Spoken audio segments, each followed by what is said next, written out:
We did it. All right. We did it. We look.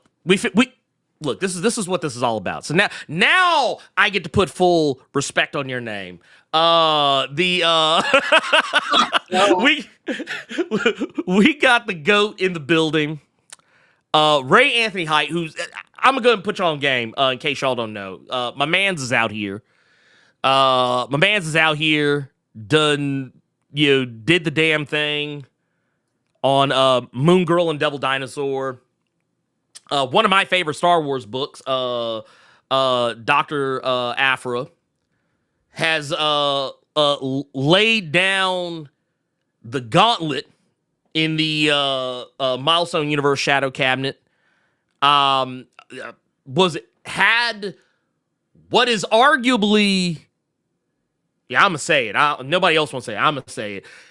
The best segment of DC Power, Rise of the Power Company, the dynamic duo story. I'm still mad that is not a book that DC is putting out. Yeah, I mean, just you know how they do. You know how they do. Look, I was mad. I was big mad. I was like, "Why is this not a series?" I saw the feed. Let me tell you something. I'm watching you, and I'm listening to you, and you really was feeling some kind of way, and I was like, "I'm sorry, bro. I'm so sorry," because let Vita tell it. Things might be happening. Things might not be happening. I don't know. I wish whatever the situation was. But Marquise Draper, our illustrious editor, I'm sure he wanted to see that too. So who knows? Right. Who knows what's going on with DC or whatever? But we all know we can come out with some bangers. Oh yes. But it's a banger pilot. You know what I'm saying? Like that's what it is, man. And we can say, well, we sure did that. You know what I'm saying? But we gave our people a taste of what could be.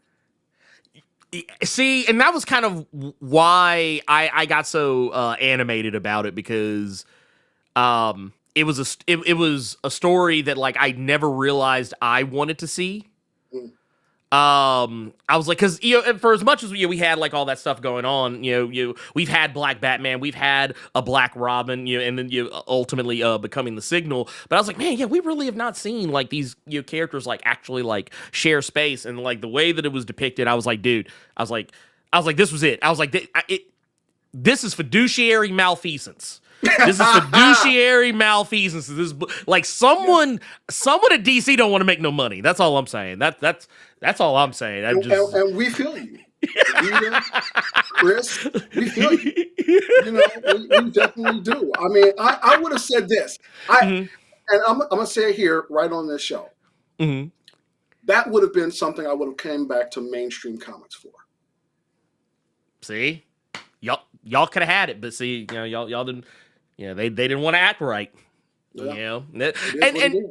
And speaking of, because like you've been doing the damn thing, independently, and doing it really well, mind you. With Midnight Tiger, which I love that I've been seeing Midnight Tiger just pop up more and more and more often, because well, for one, it's good.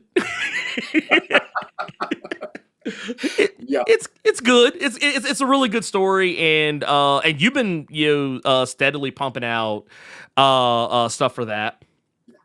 Which, by the way, link down in the description. Y'all check that out.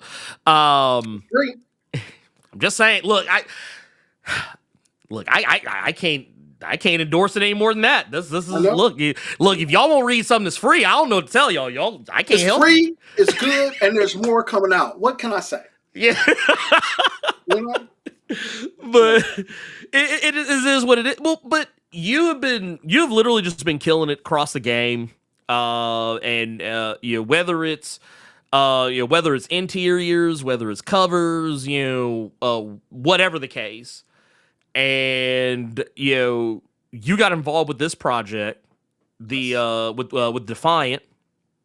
And like how did all of it come together? Because I was talking earlier about the whole the behind the scenes stuff where some pretty prominent names had gotten involved to kind of help you breathe some life into this. How did all of Yes. this like come together? Ooh.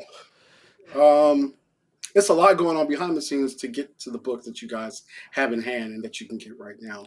Mhm. First of all, shout out to my studio Sky Tiger. Y'all represent out there if y'all are in the chat right now, because this was our second project Mhm. that we did as a studio. But this is how deep it goes. I got a message from Rob Edwards, and I did not know. Like, I didn't know Rob, but I knew Mhm. Rob. You know what I mean? Right. Like, so I get this DM on Instagram, and it's like, "Hi, I'm Rob Edwards, and I've done."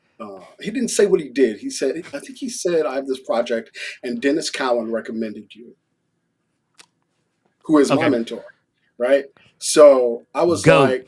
like, right." So I'm like, okay, if Goat. Dennis recommended you, then this is legit. And then, and then, so then I was like, let me do. So I just want you guys to know, if anybody out there hear me, if you come at me and I don't respond, it's because I'm doing my research on you first, right? Like, I need to know who you are, whether you deserve my response or not, right? Well, I think Rob deserved my response because I was like, oh shit, this is Mr. Different World. You know what I'm saying? Like, Princess and the Frog. Well, that's what he said first. He said Princess and the Frog. But then I didn't know how deep the rabbit hole went.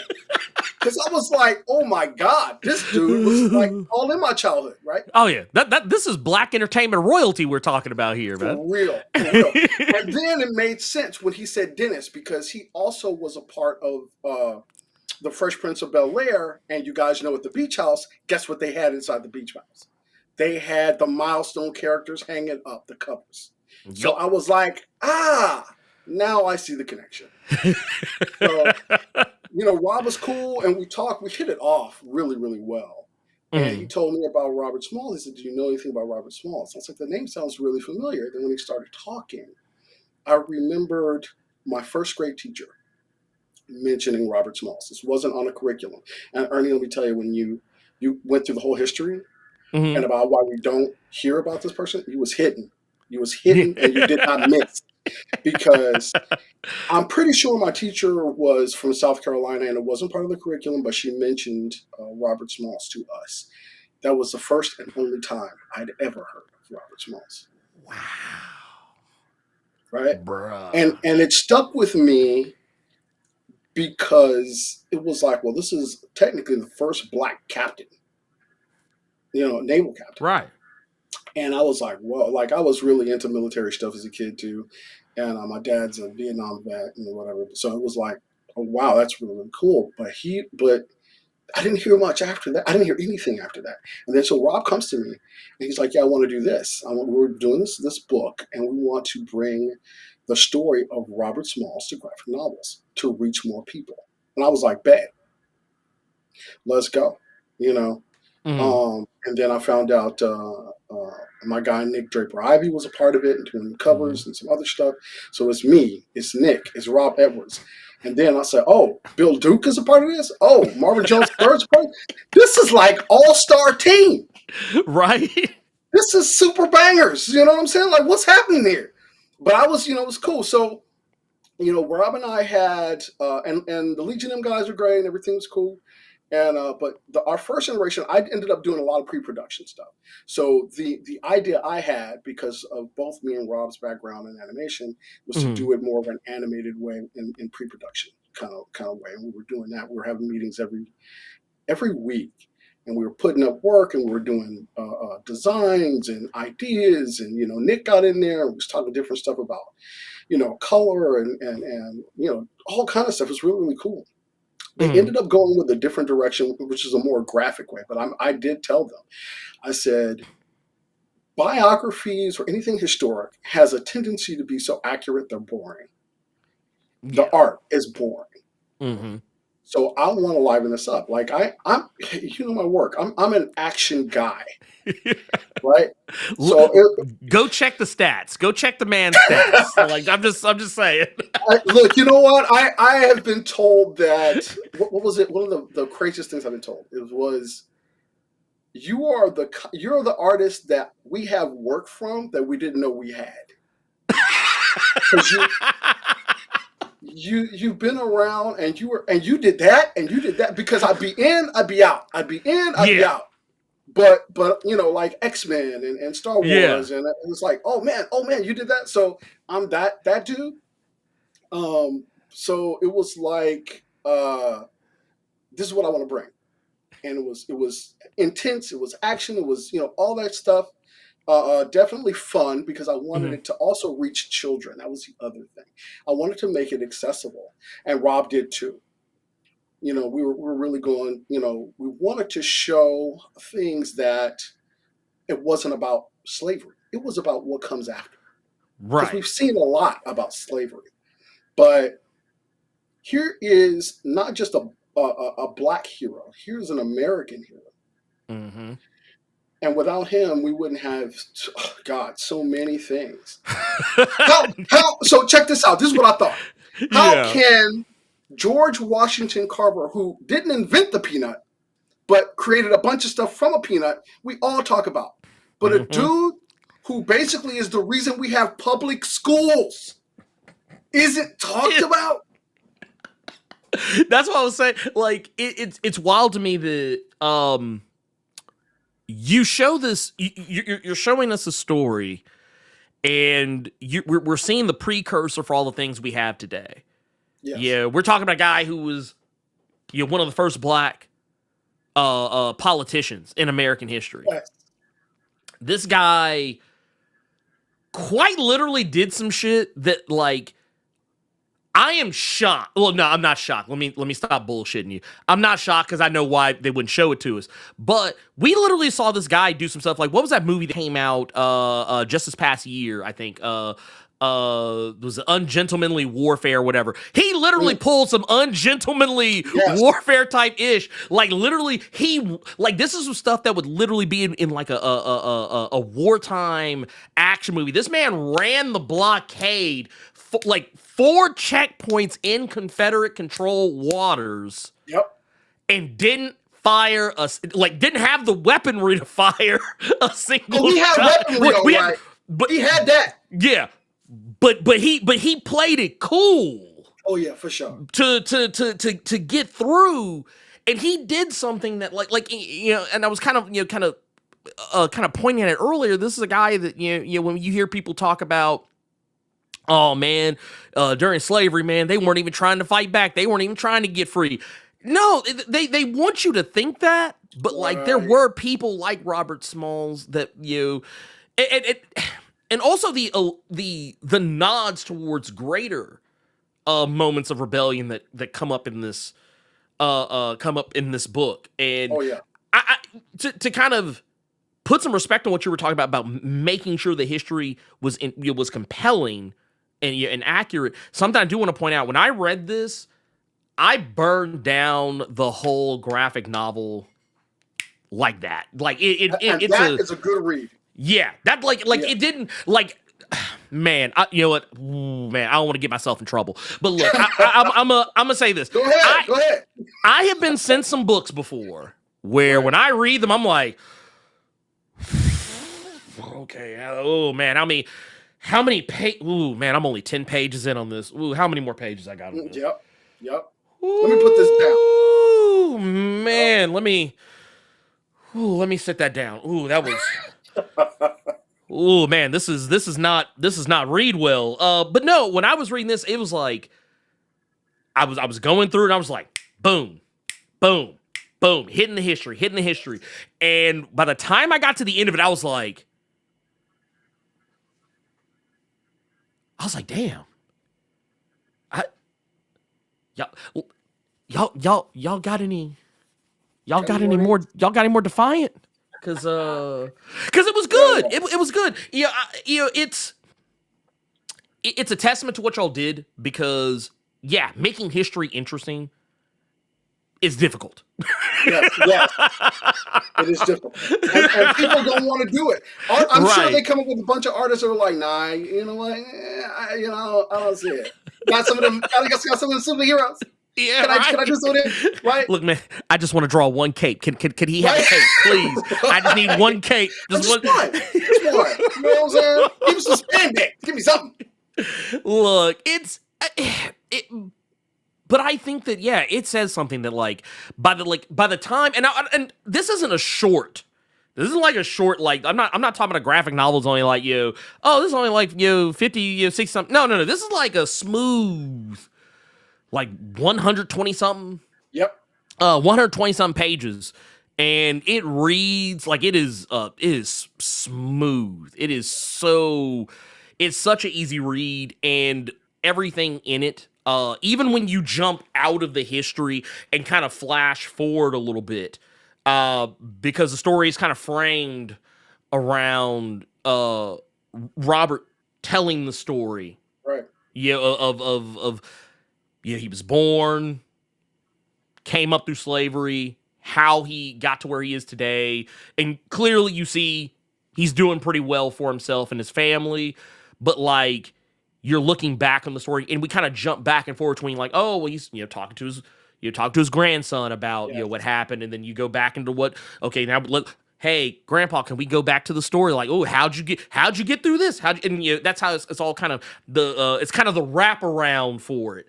But but yeah, like, man, I'm blown away by what y'all did with this. Well, I'm just gonna say, put it out there, like without the Sean Damian Hills and Kenan Whites and like really bringing their A game, and everyone else who was involved, it is.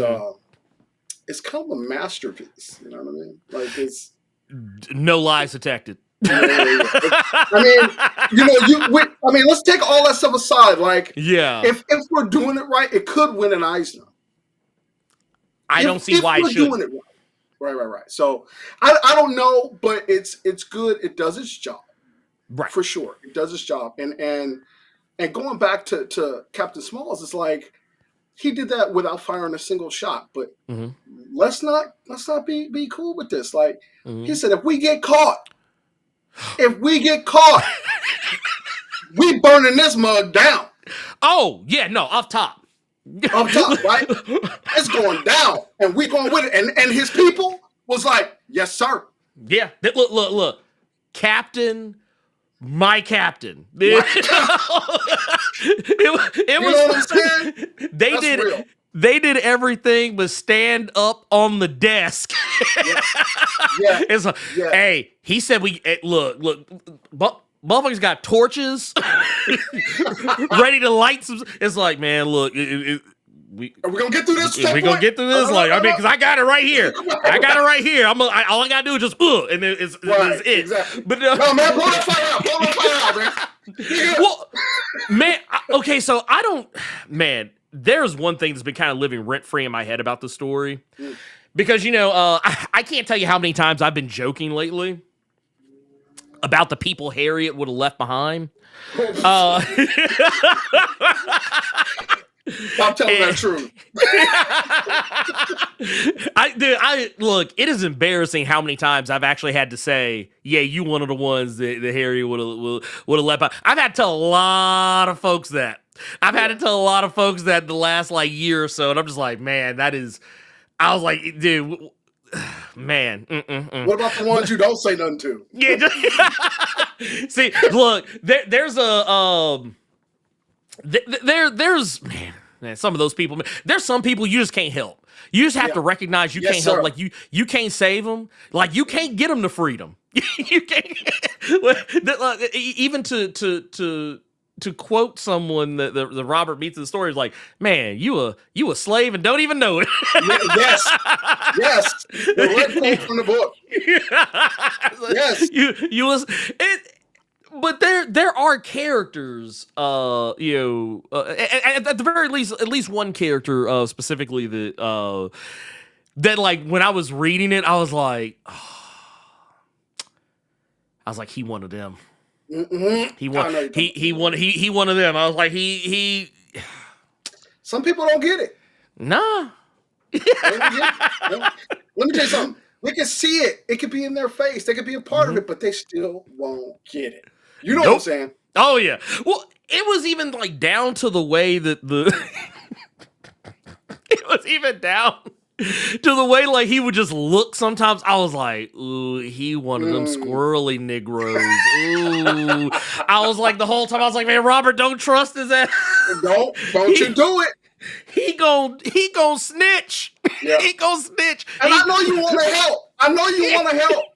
But don't. Don't. Yeah.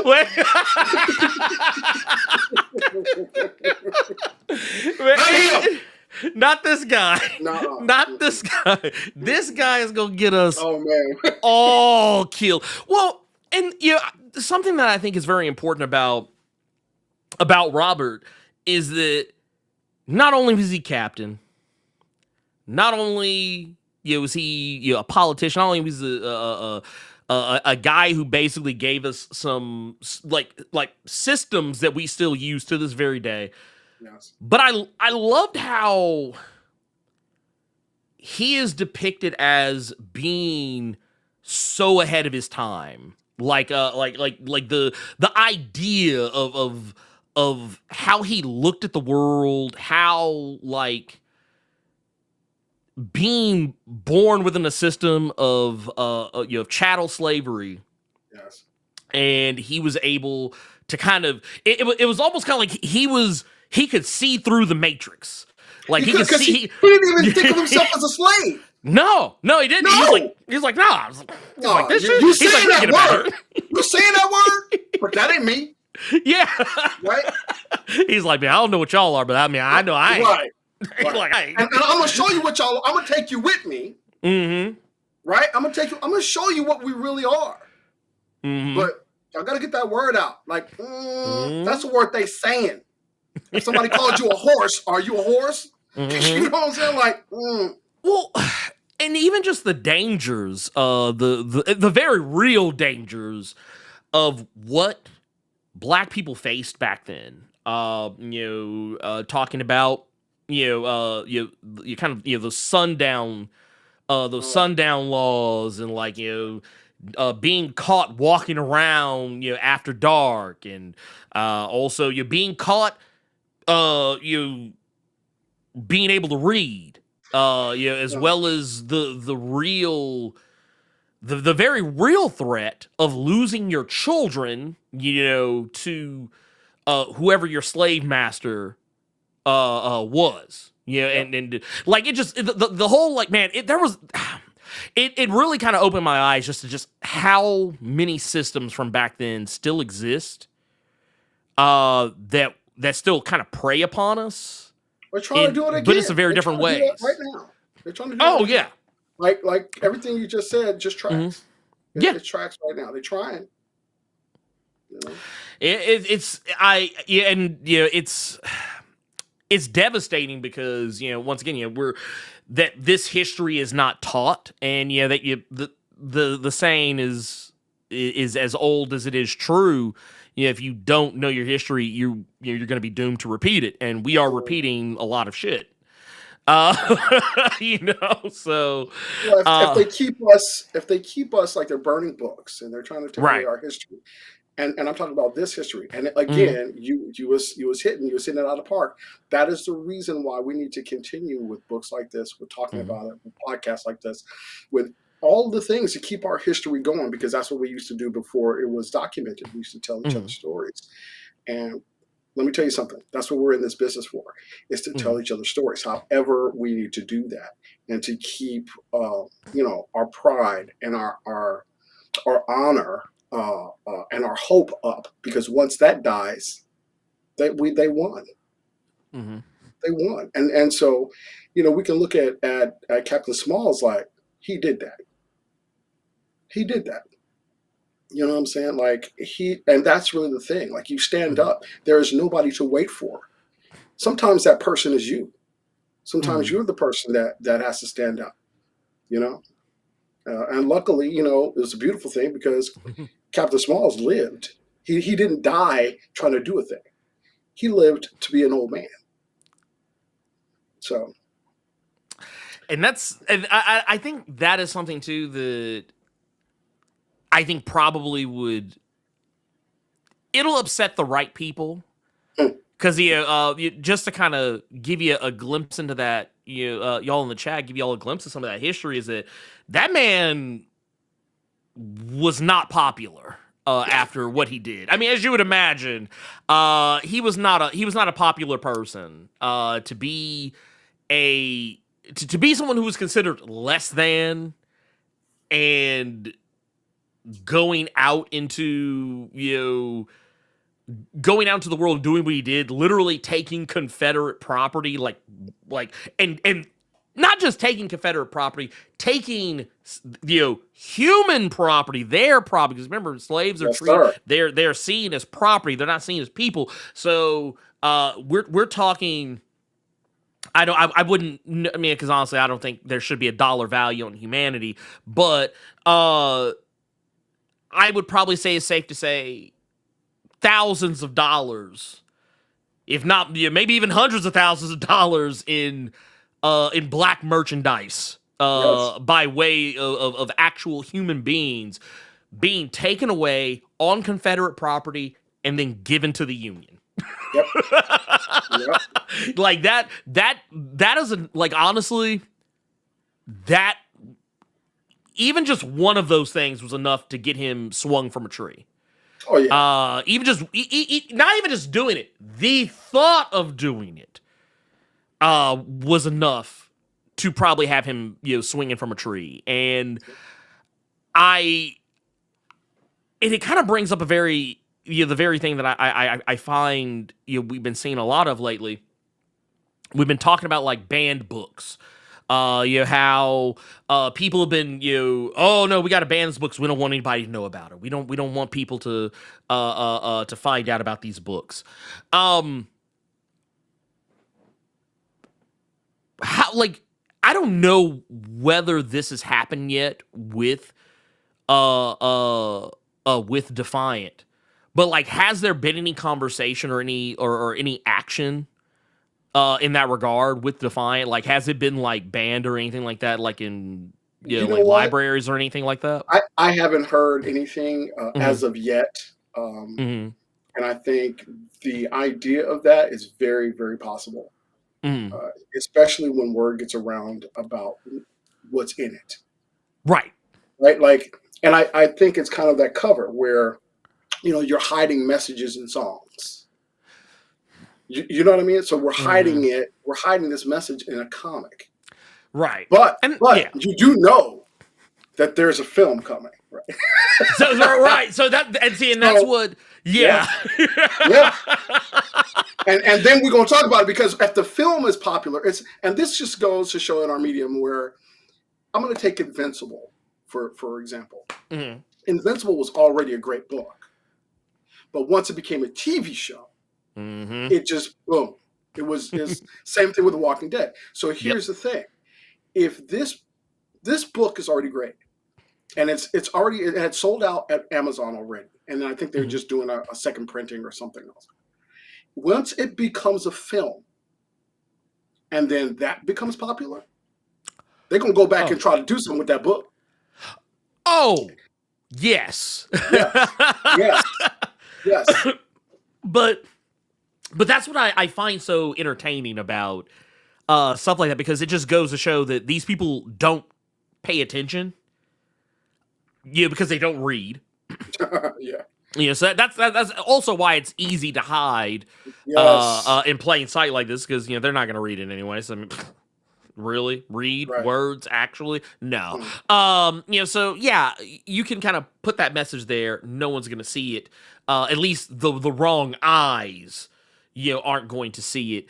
But honestly, I when people talk about banned books, I look at it as a badge of honor, because I had recently talked to David F. Walker about his book Big Jim and the White Boy. I knew when I saw that, I was like, Dave, that's going to be Eisner. That's going to be, and he got another one coming up too. But you already know that one, right? Oh yes.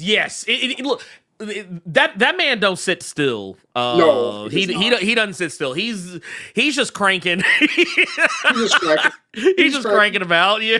Yep. But like I'm like this, man. I'm like, look, man. If you're gonna ban a book, like, yeah, look, that's like when I saw that book, I knew immediately. Whenever when he even said that it was gonna be that it was already banned, I was like, yeah, I'm not surprised. I was like, I'm not surprised. And like, yeah, and honestly, I agree. Yeah, when the movie drops, they're gonna come back and try and ban this. But like, but let me ask you this too, because you talk about the movie, because I did remember hearing that, like, yeah, there was a lot of buzz around the name, the legacy of Captain Smalls, and how. Because Hollywood loves a good story, and anytime they see, they're like, oh well, we can. Some Negroes gonna come watch this. Oh yes, they're gonna come watch this. So like, there's some supportive white folks too. Yes. Oh yeah. No. 100%. Look no further than Sinners. Okay. Look no further than Sinners, because I know about as many white folks that's like, ooh man, I just saw Sinners, man. That jump was cold. Like, look, I didn't have my fair share of white people come to me and be like, look, man, I love Sinners, but I'm just gonna let you know, I would never try and come and get inside the juke joint. I would just let y'all, like, because that was my whole thing. I was like, man, look, I said, this kind of the problem. We've been letting Sinners kind of address the topic that I think is very prescient right now. Is that we got to lock the juke joint down. Mm-hmm. We got to lock it down. We can't just be handing out passes. Nope. We can't just be handing out evening passes to everybody. You got to look. You could do the little savage dance on TikTok. That's cool. That's cute. But I'm gonna need you to throw a brick for some freedom before I see you trying to come in here. Exactly. And pick Poe Rabbit clean. If you all feel what I mean. Cornbread, you can't get in here because I seen who you've been associated with. I'm just saying. I'm just saying. But has there been any is there any movement that you can talk about with the film adaptation of Defiant? I don't know anything. Okay. All I know is, and I'm not saying that to be coy or whatever. Yeah. I really don't know anything. There has been talk since the beginning. We weren't exactly sure what was going to happen. We did know it was going to be a film. Either it's going to be a film or a television show. But other than that, any movement on it or not, I don't know yet. And I'm pretty sure if I did know, they would probably gag me. Yeah. Oh yeah. No. You'd have the laser sight on you right now. Yeah, for sure. They'd be like, don't you say shit else. You say shit else, we're gonna light it up. Don't say boom. That's it. Well, one thing I want to do just real quick, because I did see there was a message that came up in here, and I wanted you to see this because once again we have to put respect on people's names. We just have to do that. Well, all right. Thank you, Alex. So you are hands down one of the best comic artists in the game, right? And that's not like that ain't like just smoke. That ain't just bullshit. I'm humble, man. You know what? Like I was telling somebody that I don't mind a compliment, but once it gets to a certain echelon of compliment, I'm like I shrink. So so I was talking about something fairly randomly on Facebook, and so God, what is it? Jamal Igle had said that several years ago, and for me it was something, because that's my friend. Alex is also my friend, and it's like that's my friend, and we lift each other up all the time. We do that all the time. So I didn't expect him to come out and say that randomly on a Tuesday. But I was like, oh my God, because I have a folder that before I knew Jamal, I have a folder full of his work that I would study. I loved his layouts. So I first of all, I'm a study whore. I have a problem. Okay. I study all kinds of artists for hours and hours on end. But When he said that, I was like, that. Sometimes when I'm feeling low Mhm. and I'm like, oh man, I'm just not hitting. I'm just not hitting. That thought of Jamal saying that gets me out of bed. Like, I can't make Jamal a liar now. I gotta be out here, right? So I decided to post that on Facebook and said that gets me out of bed in the morning. Like, that makes me feel like I have work to do, you know. And then the people kept coming on and on and on. And then Dennis said that he said that was also true. He felt that was also true. And from somebody who is the GOAT to me, who you know, I'm raised by, you know what I'm saying? That just took me out. Dude. That took me out. So I don't know. All I try to do is do stuff I like and be good at it. And there is I don't know if you know Angelique Roche. So I was on a Marvel interview one time, and her and I are also friends, but she you know, somebody who pull your card. Oh yeah. Right? Yeah. So we know each other a minute, and then she goes, in the interview, I think the only person who you are in competition with is yourself. And I was like, okay, she see me. She see, because I root for everybody.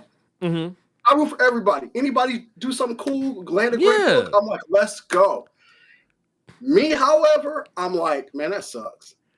Man, you could do better, man. Like, what's up with that? You know what I'm saying?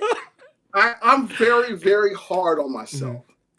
I'm trying to do better. You know, if my wife is watching this, I'm trying to do better. But I'm very, very hard on myself. So anyway, yeah. So when I see stuff like that, man, that touches me, and it makes me want to get better. You know, every time. I mean, I'm not going to hold you. I empathize with you on that because I understand the mindset. I really do, because I'm the same way. I am always, I'm my biggest critic. I don't, like, honestly, and I don't care if it's art, content creation, whatever. Anyone who knows me, they know how I'm usually just like, oh, man, that ain't shit. I ain't did nothing. I ain't doing shit, man. I'm just like and anyone who has met me like out and about. I don't go to many cons, but I have gone to some where I've been bumped into people who recognize me. Oh man, dude, your content's so great. I mean, you do this, you do that, blah blah blah. Oh my god, da da da da. And I'm just like, oh man, I don't. Please believe, I've had some people try to say, "Oh man, Blerd, he cocky, he trying to humble." No, truly, I don't think I'm worth shit. So I just be doing stuff. But when it comes to everybody else, I'm be like, "Oh no, you him." Yep. Yeah. I mean, didn't I just tell you that? Yeah. I already told you. Like, hey. You know what I'm saying? Like, I just I'm listening all the time. Listen all the time. So I'm gonna say this. It's one of those things, man, where it's like, oh, come on now. Like, you know you're good. Let's keep it real. You know you're good, but you don't think you're great. You think there's always room. There's always room. And that's it. I don't sleep. I know I ain't no slouch. Yeah. But come on, man. Yeah. Oh no. Like, I was telling folks the other day, I was like, because I was pulling out my portfolio, I was like, look, I know I'm a bad motherfucker. I know. Yeah. I know I am. However, there you go. I know where my weaknesses are. So I know where I'm deficient, and I know where I can always improve. So like, yeah, when I show people what I can do, like on a, just on the stuff that I'm comfortable with, yeah, I'm be like, yeah, that was me right there. I ate. But like, when it comes to like everything else, I'm like, oh man, do I know I could have done that? I fucked all that up. Y'all just didn't see it. Y'all can't see it. I can see it. Yeah, I can see it. Y'all didn't see that. Right. I know what's supposed to be there. I know what I wanted it to look like. Yep. But y'all are seeing it like just at face value. I'm looking at the bigger picture. Yep. And that's something that I was curious, because you talked about you being a student of the game. Like, when you talk about looking at other artists and what they bring to the table, I know you already mentioned Jamal Igle, which, by the way, GOAT, Yep. out here. But like, when, like, what are some things that you like look for? I guess like when you're looking at someone else's art and trying to figure out like maybe how to like level yourself up. Like, what are some things you like tend to look for? So, well, first I'm gonna put it out there that like I have my own Mount Rushmore, right? Hmm. And it changes from time to time, but I have some mainstays. But as far as like I have different ones for different genres that I work on because it's not all superheroes, not all whatever. But Right. as far as superhero stuff is concerned, Alan Davis is him, right? Okay. Yeah. Like Yeah. that's my lighthouse. That's my lighthouse. Like There I you go. wanna I wanna be.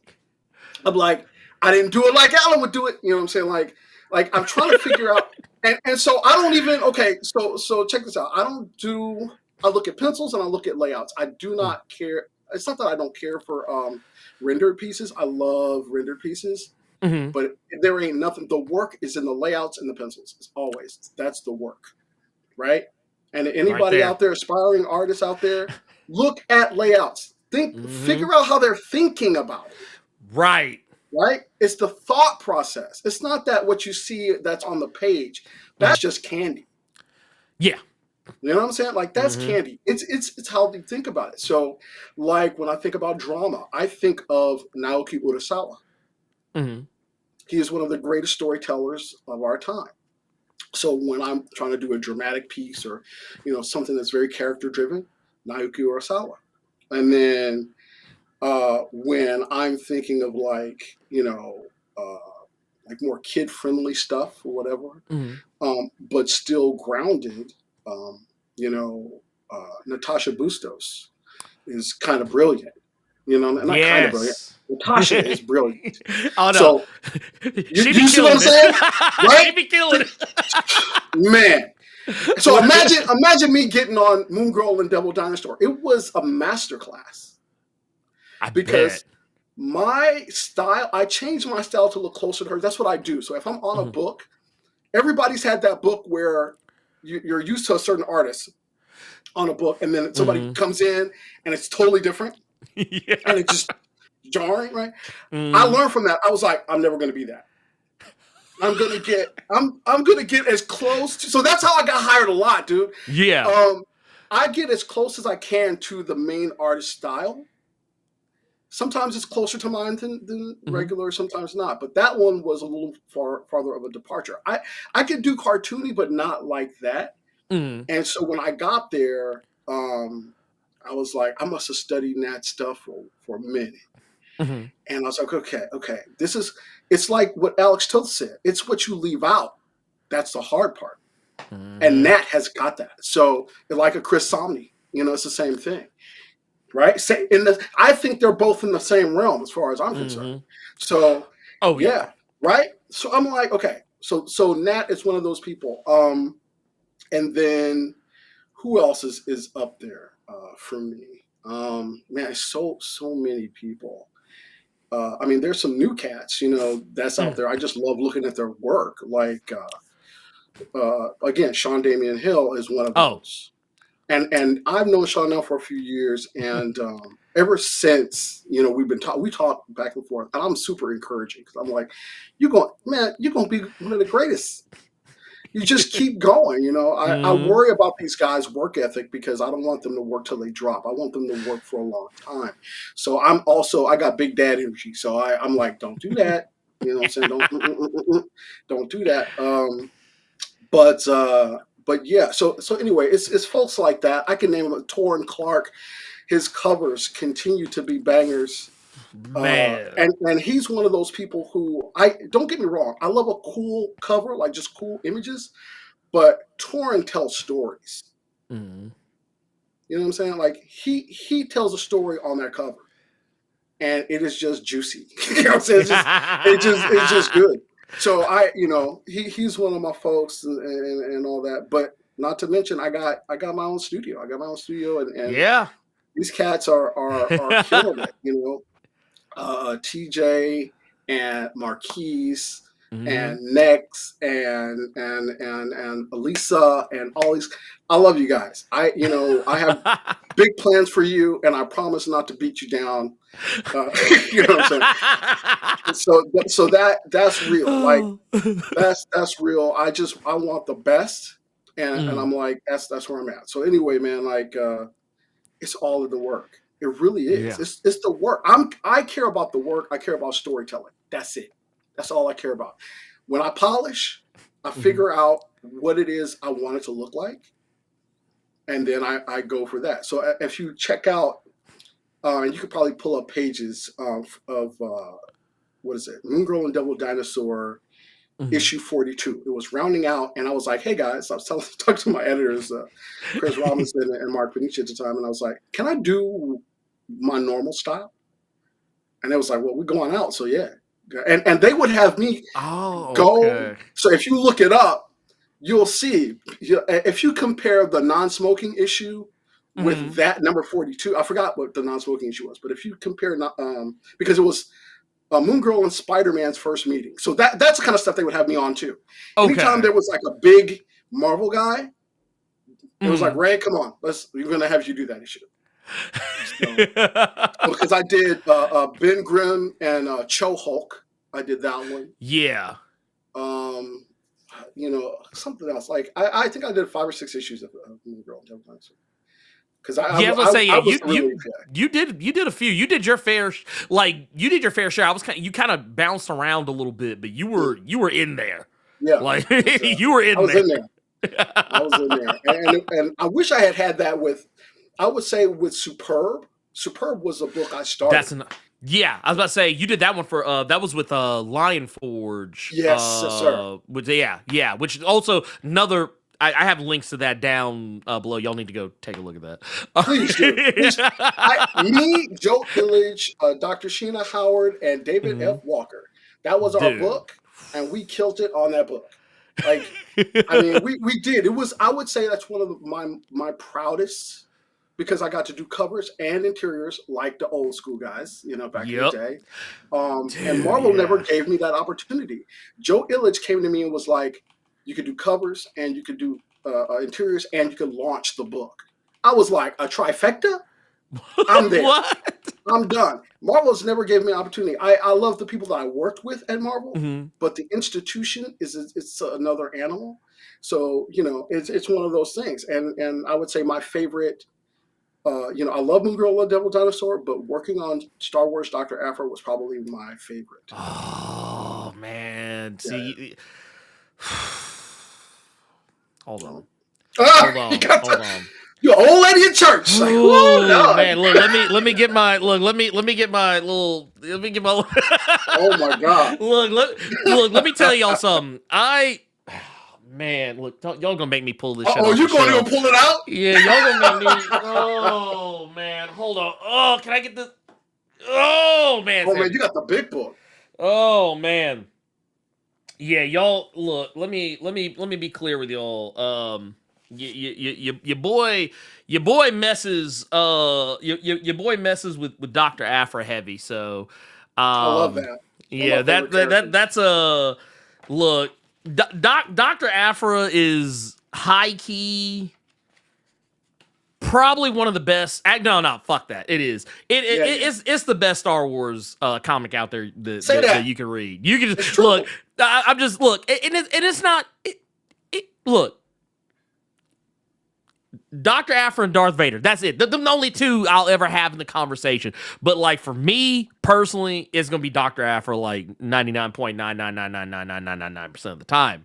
It just is what it is. Shelley is correct. Dude. I love her so much, man. It's a great series, and if you've not read it, like I've talked about it before, but like when I say that I cannot do the book justice, like with how good it is, how consistent it is, I'm not lying. I'm not lying. Like the book, as well as I always tell people, man, you have like if you get into the series, the question you're always going to be asking is, why have they not Say it. made a movie or a Disney Plus show I've been about waiting on Dr. Afra? Like what? Like, because I'm gonna tell y'all, I was mad. I was one of the people who was mad when I was watching Book of Boba Fett and I saw Black Chrysanthemum show up and I was like, oh, so the doctor is right. Like, oh yeah. Wait, Ernie, my cousin was the reason why I took the Star Wars job to begin with before I knew it was Afra. He's like, he calls me when he sees him. He's like, oh shit. He's like, is Afra coming? And I was like, I don't know. Look, I was that guy who was crashing out because the whole time I was like, oh, no. Y'all just wait. They saving her. They saving her for the last episode. They saving her. I said if he pops up, that's great. And then we get to the last episode, and she ain't here. And I'm just like, nope. And it's her timeline. It is her timeline. Yeah, no, it's all like post. It's all like post return. Yep. So that's like literally where you would see her. Like it just like I'm sorry. It's a missed opportunity. By every definition of the word of the phrase, and but that is something that to really put some respect on you is that I really appreciate the level of attention to detail and the desire to kind of maintain what people are going to expect, because that's always been kind of one of my biggest complaints when I'm reading a book is when the creative team changes or there's an artist that leaves and they bring in another artist and it's just like and it's fine, that's all well and good, but when it's so obvious that like when I pick up the next issue and I'm like, man, I was like, this looks, I was like, oh man, they get somebody new. It's like I can actually say that like, I can pick you out of a crowd when it comes to art. I can still like when I read the book, I'm just like, okay, yeah. He kept it close. He kept it close. Like you like to the point that I would forgive anyone that read a book that you worked on where you followed another artist and then like if y'all maybe didn't notice right away. I would forgive all of y'all if y'all didn't just immediately pick up on the fact that that there was a different artist on the book, because like I always say like consistency is important. It's kind of why I think older comics worked as well as they did, in terms of when people talk about, oh man, so and so was on this book for like however long and this, that, and the other. The reason why those books I think work because the creative teams usually stayed intact. Yes, sir. And that's not really common these days. No. Yeah, and it's for a multitude of reasons, but I'll just say, yeah, it's one of those things that I notice a lot of other people talk about. I can usually ignore it. If you better know why. Yeah. The thing is, I can ignore it so long as it's not a tremendous jump. Yeah, right. In style. Like, and there's some where like they're like, just because it's what I've been recently reading is I was reading the Terrifics, and they jump artists a lot in that series, but the artists when they jump, it's not always so much of a style change. That's true. Where I'm like, oh my god, dude, what's going on here? Like, I'm not like upset. And IDW knows I feel this way because I while I love their Ninja Turtle stuff, that's one of the criticisms I actually have of their original run is that I was like, man, y'all were changing artists like every 2, 3, 4, 5 books, and I was like, I felt like I didn't have a consistent home. Well, no, that happens, and that happens, and I'm gonna tell you, like the situation that you described where you don't know the difference, that happened. There is a book out there that people think was done by one artist, but it was me and someone else. Do you know who that artist is? Who's that? Mark Brooks. Oh, and that man, book was yes, you Spider-Man back in Quack. So there was a time where me and Mark were very close in style, and so people were reading back in Quack, and they were like, I thought Mark Brooks does this. No. There's my name right there. He did half, and I did the other half. You know. Yeah. So that happens, and then I'll get. It's funny. It goes the other way too because I had recently I signed I think at CCR at Comic Con Revolution back in Quack, and I was like, oh, you didn't get Mark's signature on this? Oh, Mark Brooks did this too. I was like, I didn't do the whole thing. I just did half. Of it. So see, that's wild to me because you both and I think there's something to be said for having like a malleable style because both you and Mark are people that when I look and see Mark's name on something, I'm like, oh, damn, he did used to draw like this. Or, oh, I didn't know he could, switch his style up like this. And I've said that a lot with with the both of you that like, when I see something y'all do, I'm like, oh, wait, is that? Wait, did ooh, okay. Because I respect stuff like that because I think that you should be able to be versatile. You brought up Nicholas Draper Ivy earlier. One of the things I remember talking to him about. Guy's amazing. He's fantastic. But I remember when he was talking about Static, he was like, Static's not even like my usual like style. Like, no, it's a quieted down version. Yeah, like, and I was like, whoa, wait a minute. I was like, so wait a minute, you mean to tell me, like, did you just pull a Frieza on me? Did you just say you were only fighting with like 10% of your total power? I'm like, wait a minute. He sure did. Yep.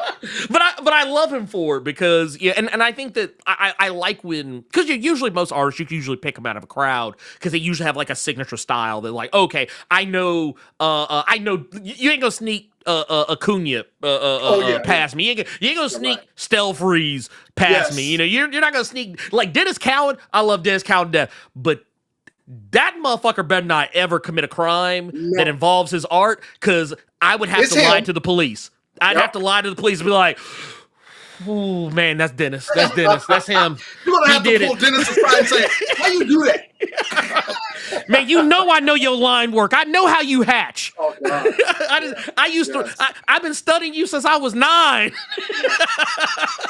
Let me tell you something. He would be even madder. Have you watched him draw? Oh. Freaking mad scientist of a guy. Right? Like mad scientist. It's almost like he ain't even looking. No. He's just like it, like honestly, if you it's really weird. It's almost like watching like when you watch like a printer like print something out. It's almost exactly that's like the closest example where like when you look at it, you just like and all of a sudden there's a picture and it's like, wait a minute, no. How did you do that? Right. And so you wonder, why do I feel the way I feel? It's because of him. Right. I love it.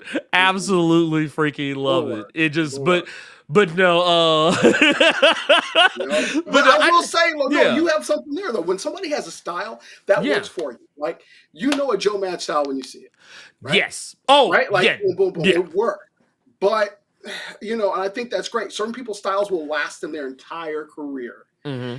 But and then you have people like Arthur Adams, who it's still his style, but he keeps evolving. Yeah. Yes, he's adding to the recipe. Yes, it's like, but wait a minute, but. Oh, you know what I mean? He's like, man, this is just a little more paprika. This is a little more just a little more paprika. Right? Yeah, he's like, put some lemon pepper on that. To make that, right. And I'm like, man, it's just crazy. And, but it works the other way too. Some people get into a style, and then as they go, the style gets less and less impactful. Yeah. Oh man, look, I'm gonna be kind and not name any names, but me too. I'm gonna. That's all I'm gonna say. Because I'm like, and I know how it is because once again, you're when you do something for a really long time, it's gonna go one of two ways. The thing I will say is that I really appreciate that. You have kind of stewarded this next generation of of artists and bringing in these other people that are getting opportunities to work on stuff and kind of showcase their talent, get their names out there, and also like providing really cool, stories while you do so.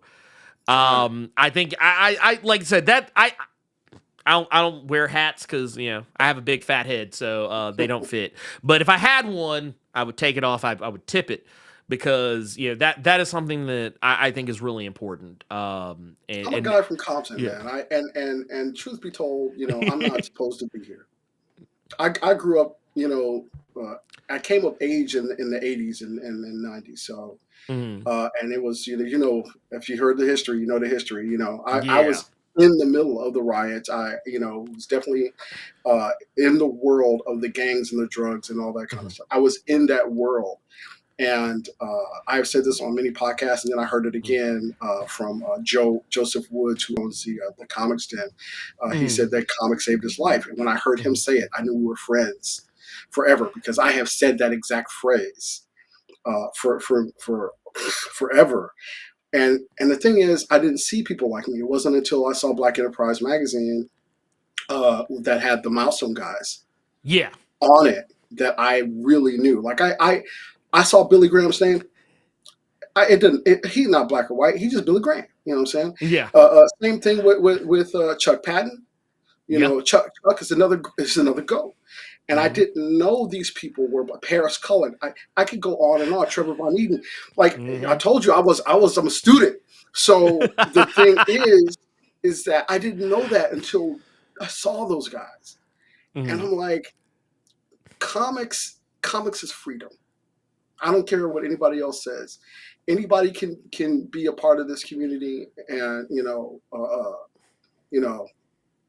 I don't want to say the bad word, but f the gatekeepers. You know Yeah. what I'm saying? All that. Like comics are for everyone, and I'm trying Mhm. to give back to the people who wouldn't normally have had an opportunity, but have the talent and the drive. I almost don't care about the talent, to be honest with you. I care about the drive because Mhm. are you and I are anime fans, right? Yeah. Yeah. You know shonen. You know what that's Oh, about. yeah. You got to build up. You got to build up, right? Yeah. Hard work beats talent Mhm. every time. Mhm. And that's what it is. You got to work hard to be in this job, and you got to get your mind right. And for Mhm. me and my students and the people that I mentor, I'm going to tell you how to navigate the business and how to save yourself and your soul so you can create your art. And Mhm. that's important.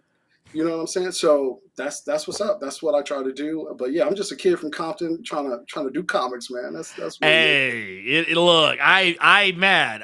Look, I'm not mad at you because I mean, look, we need it. We need.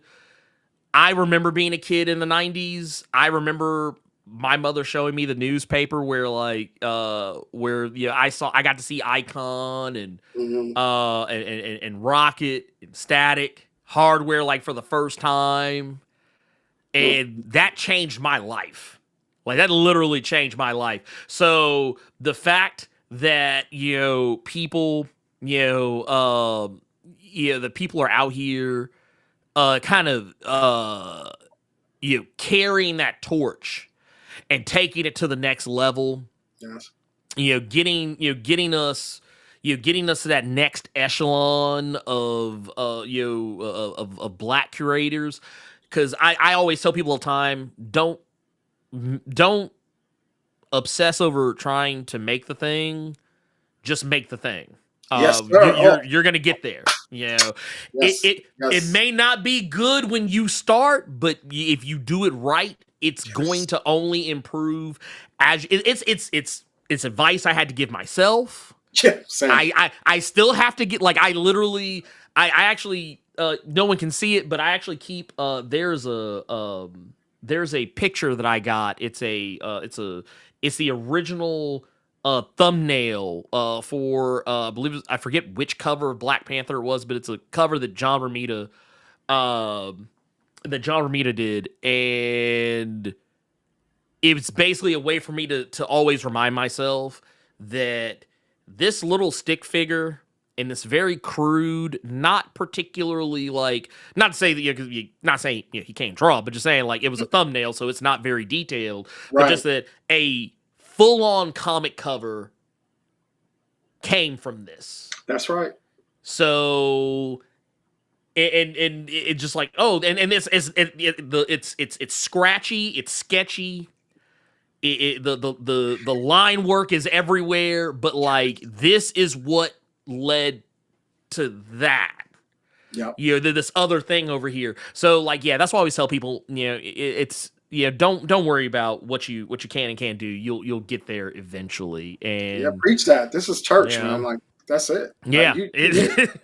it look, just is what it is. It is But what it is. but I'll just say, because I don't want to keep up any more of your time, but I do want to say, for anyone who is, whether you are a historian, someone who wants to learn, someone who wants to be put on game, if you're someone who likes to dive in to Black history, American history, regardless what your level of knowledge is, I'm gonna tell you, you owe it to yourself to read Defiant. Yes, sir. Yes, You yes. owe it. Like, I don't ever want to hear anyone complaining that no one's talking about our stories Yes. if you do not go, like look, at that point, that is on you that you don't know. I have put this in your face. There's a link in the, because I see people have been asking about the links. They are in the description for this stream. They should be there. All you gotta do is click on those links. There's actually a link in the chat that's pinned. You can click on that. Any of that will take you where you need to go. Also, as some of the things we've already kind of jumped around and talked about, if you are curious about where you can read Midnight Tiger, where you can pick up books that Ray has worked on, all that stuff is in there as well. Please click on those links. Go and treat yourself, because Treat yourself to two. One to read and one to have for somebody who might want to read it. Hey, I'm just saying, look, hey, treat this shit like Air Force Ones. Okay? Yes. Yes, two sir. pair. You need two pair every time. That's how I do. I don't know how anybody else operates, but that's what I do. I like, look, I just, because sometimes you never know when you got to bless somebody. That's right. Yeah, because I don't give out my shit. No, I keep my stuff. I'm like, look, y'all can't leave. This don't leave the house. You better read this in my presence. I'm sorry, my brother. You have to buy your own. Right? Hey, look. When folks were trying to talk to me about that milestone, I was like, look. Ooh. I was like, look, nah, brother, this, yes. Ooh, no, brother, this is mine, You look kind of reckless at it. Look, you reckless at it. I don't want y'all to don't get too excited. You can't, this ain't for you. But no, is there anything else that you wanted to plug while you were here? Do you have anything else coming up that you wanted to shout out? In September, we are finally going to launch the new reboot of Midnight Tiger Evo, called Midnight Tiger Evo. And, you're going to get the real story. The other part was just a setup. This is the story of one lone teenager just getting his powers, trapped inside a city that's being invaded by monsters, by cryptids.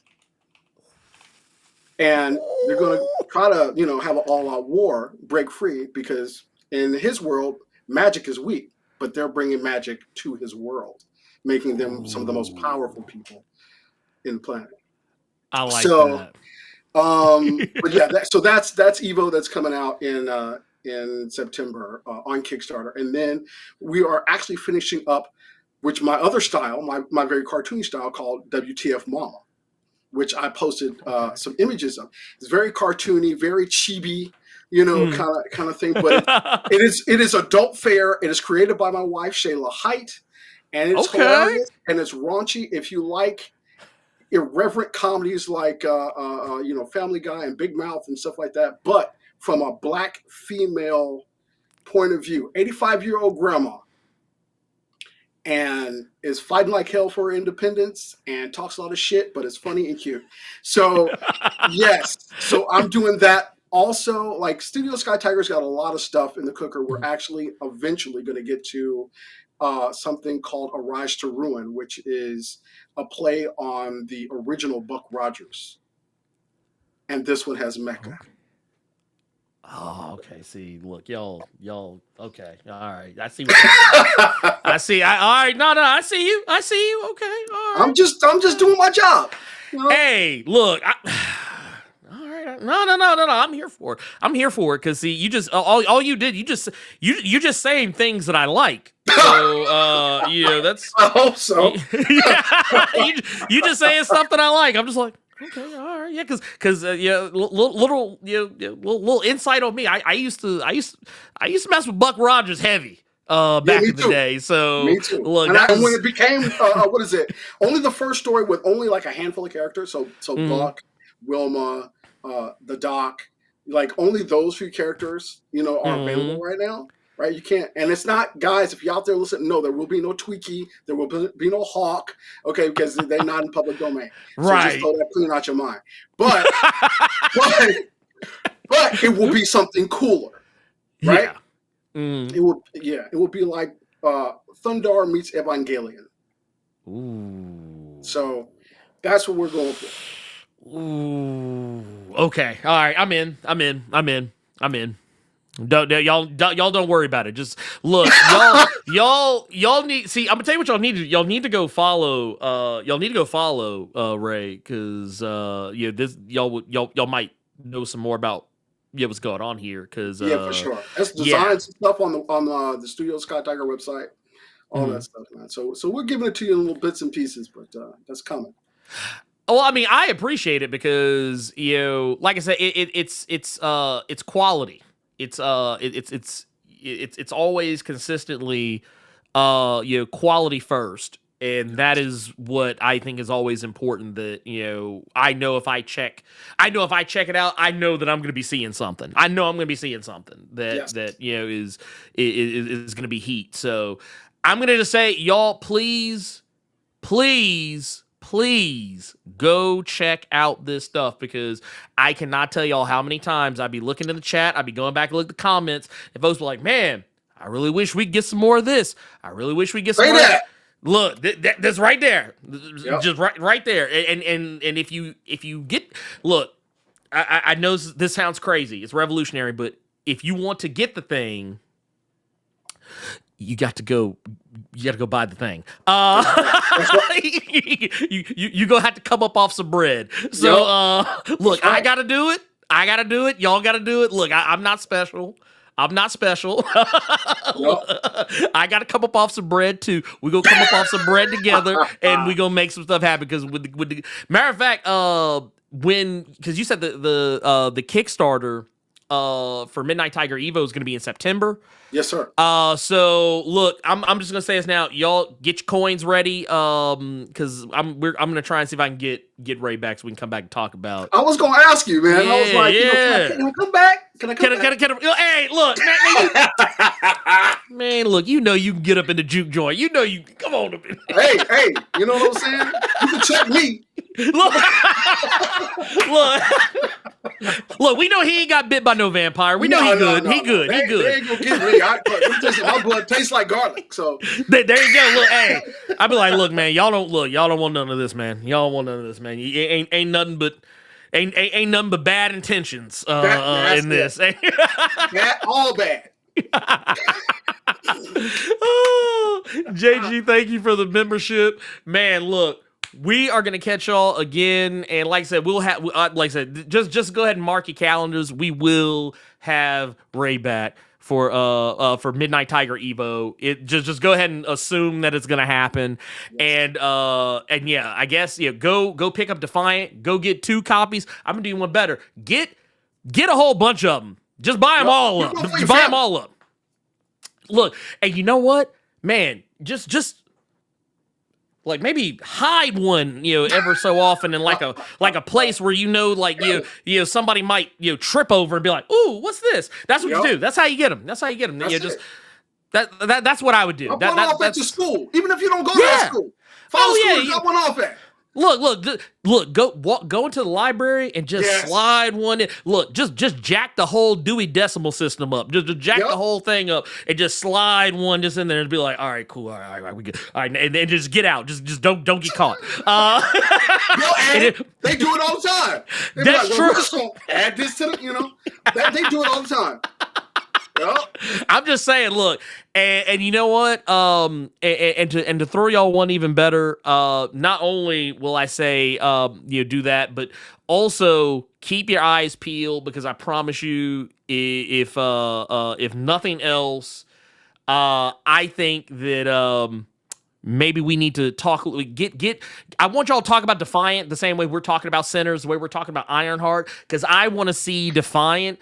I want to see Defiant in the Eisner conversation. I want to see Defiant in the Eisner conversation. I want to see Defiant on everybody's list. I want to see everybody's best ofs. I want to see all that stuff, because trust me, it's gonna be worth it. So for my for y'all here in the chat, and shout out to Ray for spending time with us today. I'm the Blerd Without Fear, and look, I will see you all again this Thursday, and we'll see what we talk about. See y'all later. Peace.